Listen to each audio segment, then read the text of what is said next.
We love doing things that supposedly can't be done, which is why we couldn't resist this challenge. When something is so difficult, it's practically impossible, we say it's like catching lightning in a bottle. It's a reference to Ben Franklin's kite experiment, in which he attempted to catch lightning and store it in a Leyden jar. He failed, because you can't catch lightning in a bottle, right? Maybe. For our experiment, we'll be generating a charge of 2 million volts using something called a Marx generator. Exactly how much energy is 2 million volts?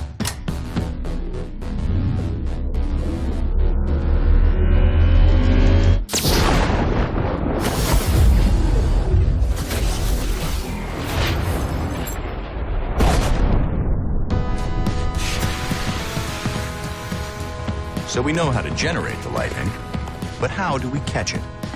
We decided to try using supercapacitors, a technology that was pioneered by GE.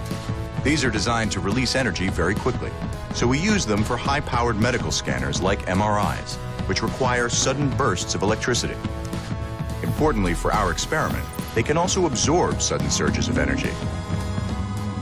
Although 2 million volts is quite a surge.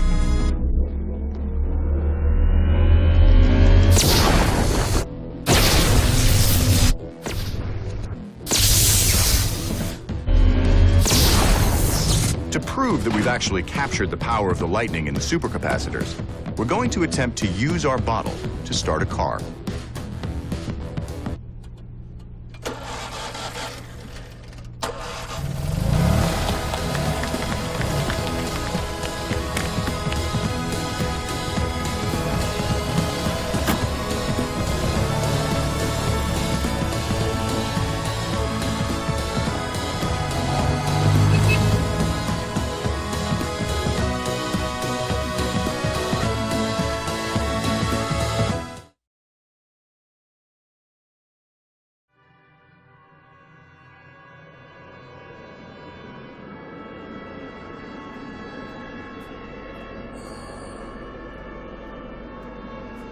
There's an expression that we use for an unlikely or impossible event.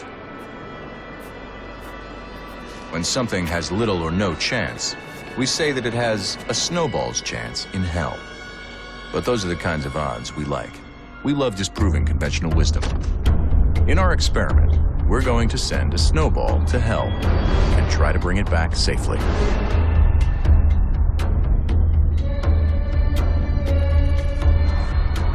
We'll be attempting this at an old foundry, where the molten metal reaches temperatures of over 2,000 degrees. We think this makes it pretty much the closest thing to hell that exists on Earth. To pull this off, we got GE's scientists and engineers at the Global Research Center to collaborate and come up with a solution. They drew on technology from the power, aviation, and healthcare industries, and developed a vessel made from a special superalloy. This superalloy was developed to withstand incredibly high temperatures, so we normally use it for our turbines and jet engines. But needless to say, it was never designed for this. We're putting the snowball in a specially designed 3D printed holder, and then placing that in our vessel.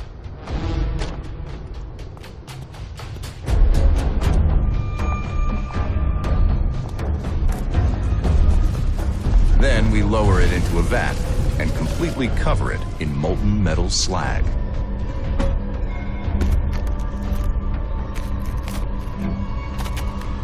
And when we pull it out, we hope our snowball will be intact. Okay, let's give this a go.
If you want to make real progress, you have to challenge yourself to rethink what you consider impossible.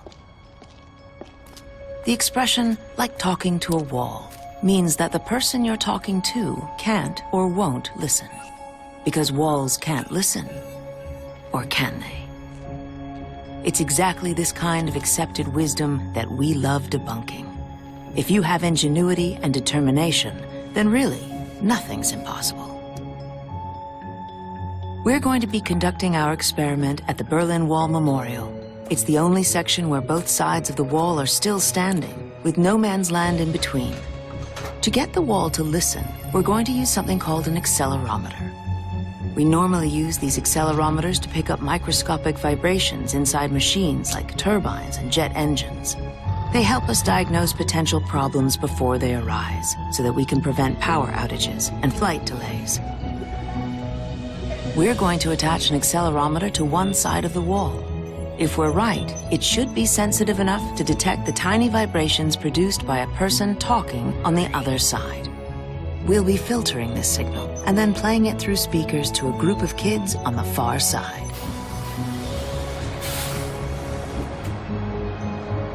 So, in a way, the kids will be listening to what the wall is hearing. We won't have someone just talking to a wall. He'll be reading a whole storybook. Let's see if it works.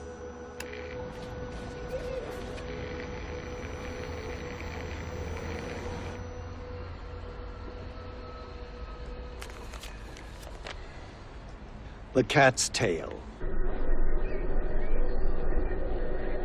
The cat's tail. In a land far away, but also quite near, live two groups of cats. Oh, didn't you hear? Did I say they were the same? Same? Well, not quite. There was one difference, although very slight. So now let me tell you just how it all ends. Cat filled in the ditch and got rid of the water and lived Forever in peace, just as they ought.